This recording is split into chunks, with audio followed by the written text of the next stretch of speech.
Makes you want to take a trip. Makes me want to go there. No, not right now. That's true. I wonder about how the angels are faring there right now. Okay, so that's one. And in other readings, did you know? Here's one that someone has pointed out to me. It's a little bit different, but in 2 Corinthians, the 12th chapter.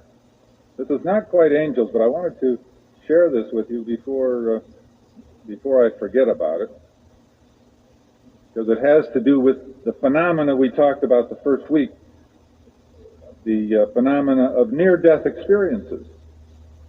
Now, certain students have said that Paul, the Apostle Paul, apparently had a near-death experience and reports it here in 2 Corinthians 12.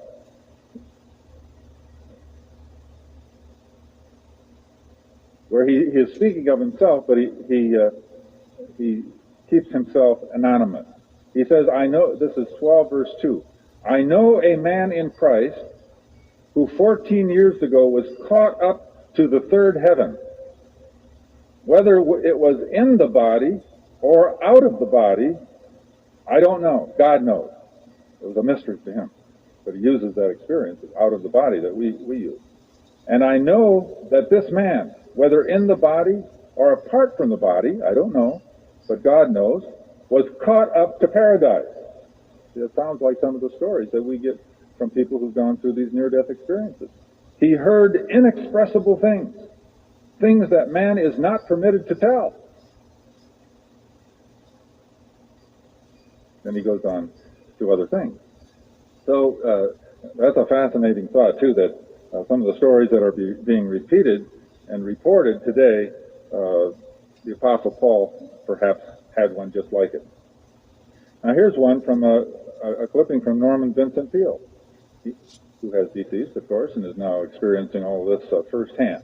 He says, my father, who died at 85 after a distinguished career as a physician and minister, has struggled against a very real fear of death. But after his funeral, my stepmother dreamed that he came to her and said, don't ever worry about dying. There's nothing to it. The dream was so vivid that she woke up, astounded. And I believe that he did come to reassure her, because that is precisely the phrase I had heard him use 1,000 times to dismiss something as unimportant. There's nothing to it.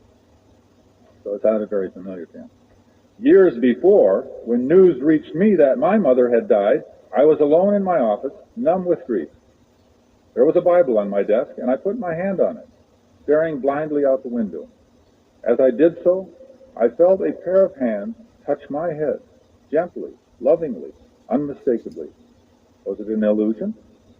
A hallucination? I don't think so. I think my mother was permitted to reach across the gulf of death to touch and reassure me.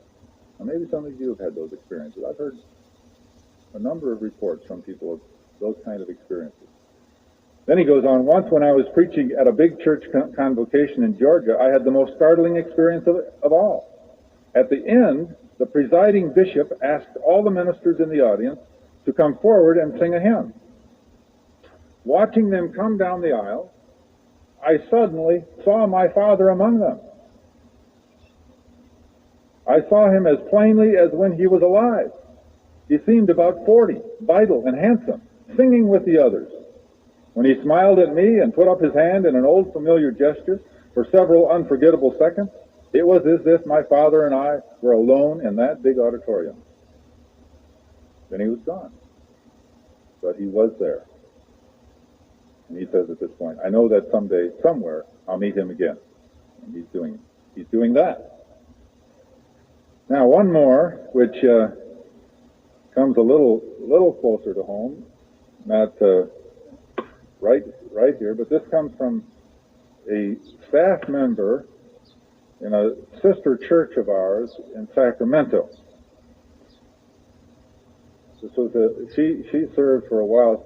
Ken Lietzma served as pastor there for a short time after he retired the first time, and she sent this to him. He knew her. This woman's name is Marty, and she reports that they were watching this program on TV entitled Angels, the Mysterious Messengers. And then she writes down this story, she said, because it reminded her of something that had happened to her. And she shares her experience. What I share with you is what I call a holy ground experience. So I recommend you find a chair, y'all got one, sit quietly, and let the presence of this holy experience uplift you. Here's her story. I was divorced in 1977 by what I thought was the greatest man on planet Earth. Jerry was everything I ever dreamed of in a husband. He had been my high school sweetheart. We married while in college, had 3 beautiful children, owned our own successful business, built a lovely home, had 2 new cars, active in church, lots of friends. I mean, this was the Cinderella story, and I was Cinderella. At 6:30 a.m. on March 6, 1977, my husband, with no pre-warning, said to me, "I need to find myself. I'm divorcing you." He would not entertain the idea of a marriage counselor, wouldn't tell me what I had done to offend him. It was a cold, factual statement of, "I'm leaving." He packed his bags and he left. I couldn't believe it. Our friends couldn't believe it. It was just boom, right in our home. If my husband had died of a heart attack, I could have had some sanity, but this thing ate me alive. To try to get life to make sense once again was like being given a 500-piece puzzle and told to put it back together, but every piece was tiny, painted black, and nothing fit.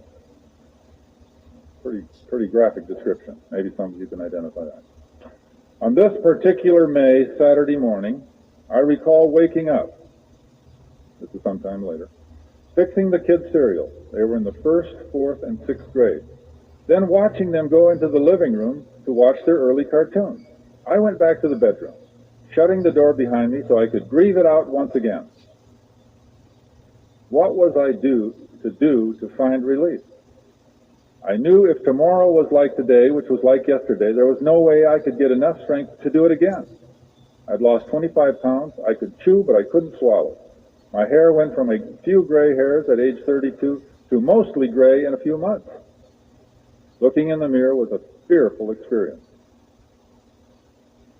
The book of Job had my words. My groans pour out like water. I have no peace, no quietness. I have no rest, only turmoil. There was a loaded gun in the closet. I had no fear of using it, as suicides are all over our family tree.